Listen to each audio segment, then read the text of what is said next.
Global Typhoon, Chairman TV. Weather update. Helping homeless people. Please subscribe.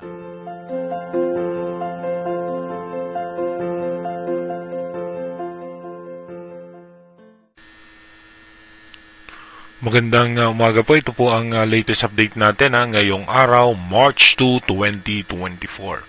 May umiiral nga po tayong shear line dito nga sa may parte ng extreme northern Luzon na posible nga po magdala po yan na mga biglaang pag-ulan. Ayon po yan sa ating European Center.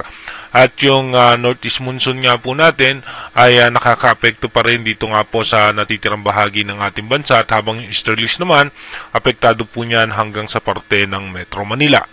Ayon naman po sa advanced weather forecast ng European Center, mababa pa rin po ang tsansa na magkaroon tayo ng bagyo hanggang darating na Marso 9, at ito nga po ay may mga pagkakataon pa na aabot pa hanggang doon yung sa ganung date yung ating amihan, at ito'y mararamdaman pa rin hanggang sa parte ng Luzon. Dumako muna tayo sa ating rain map animation kung saan yung mga lugar na makakaranas ng mga posibilidad na pag-ulan. Mamaya nga pong alas 10 ng umaga, mapapansin nga natin itong shear line ay nagpapaulan po yan. May tsansa ng mga pag-ulan sa may extreme northern Luzon at northern Luzon, habang makulimlim na kaulapan sa parte ng Palawan at western section ng Visayas at ilang bahagi ng Mindanao.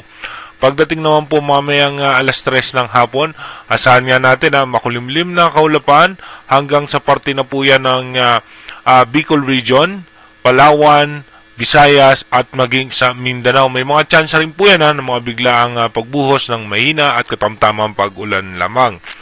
Pagdating naman po ng alas 6 ng gabi mamaya, ganun pa rin po makulimlim na kaulapan ang mararanasan natin sa ating bansa. Kung mapapansin nga natin yung makakapal na kaulapan na yan, at dito naman sa may parte ng Metro Manila ay mananatiling maayos at maganda ang lagay ng panahon.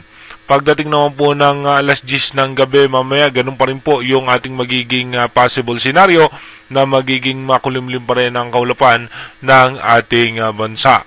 Dumako na nga po tayo sa ating advanced weather forecast. Dito nga po sa ating advanced weather forecast, mapapansin nyo ito nga po yung shear line na nakaka-apekto po yan sa may parte ng extreme northern Luzon.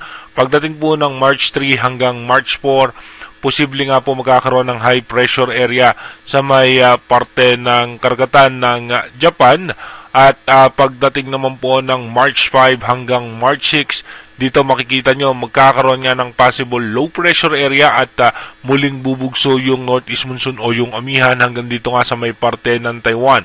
Pero yung easterlies ay halos apektado po niyan yung buong bansa.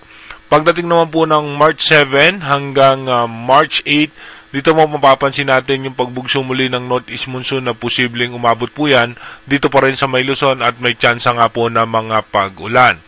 Pagdating naman ng March 9, dito nga po magkakaroon tayo ng shear line, tsansa po ulit ng possible shear line na magpapaulan sa eastern section ng Luzon.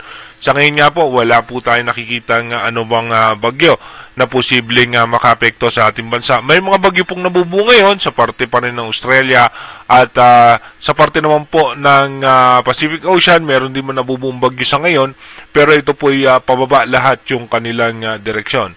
Again, inuulit po natin yung ating advanced weather forecast is possible scenario pa lang po yan. Malaki pa rin po ang tsansa na magbago yan. Kaya manatili tayong tumutok sa ating advanced weather forecast para malaman natin yung mga posibleng sama ng panahon na makakapekto sa ating bansa. Mag-iingat po tayo palagi. God bless po sa ating lahat.